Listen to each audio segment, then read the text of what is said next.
നമുക്കിന്ന് എല്ലാവരും ബിരിയാണിയുടെ കൂടെയൊക്കെ കഴിക്കുന്ന പുതിനയില ചമ്മന്തി ഉണ്ടാക്കിയാലോ. അപ്പോൾ നിങ്ങൾ ചോദിക്കും, ഇതെല്ലാവരും ഉണ്ടാക്കണമല്ലേ, ഇതെന്താ എത്ര പണിയെന്ന്. എന്നാലും ചിലപ്പോൾ ആർക്കെങ്കിലുമൊക്കെ അറിയില്ലെങ്കിലോ. ഞാനും ഫസ്റ്റൊക്കെ എല്ലാ കുക്കിങ്ങും യൂട്യൂബ് നോക്കിയിട്ട് തന്നെ പഠിച്ചിട്ടുണ്ടായിരുന്നു. നമ്മൾ കല്യാണം കഴിഞ്ഞ് പെട്ടെന്ന് ആളുടെ ജോലി സ്ഥലത്ത് വരുമ്പോൾ നമുക്കൊന്നും കുക്കിങ്ങൊന്നും അറിയാത്തതുകൊണ്ട് തന്നെ ഒക്കെ യൂട്യൂബ് നോക്കിയിട്ടാണ് ഞാൻ കുക്ക് ചെയ്തിട്ടുണ്ടായിരുന്നത്. അപ്പോൾ നമുക്ക് നോക്കാം.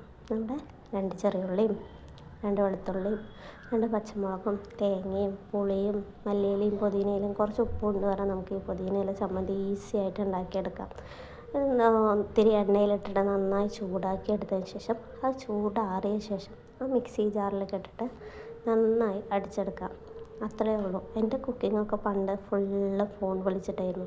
ഒന്നില്ലേ ഉമ്മാനെ വിളിക്കും, അല്ലെങ്കിൽ ഇക്കാൻ്റെ ഉമ്മാനെ വിളിക്കും, അല്ലെങ്കിൽ യൂട്യൂബ് നോക്കും. അങ്ങനെയൊക്കെ തന്നെ ഞാൻ കുക്കിങ് പഠിച്ചിട്ടുള്ളത്. മിക്ക ആൾക്കാരും അങ്ങനെയൊക്കെ തന്നെ ആയിരിക്കാം. അപ്പോൾ ആർക്കെങ്കിലും ഉപകാരമാവുകയാണെങ്കിലോ.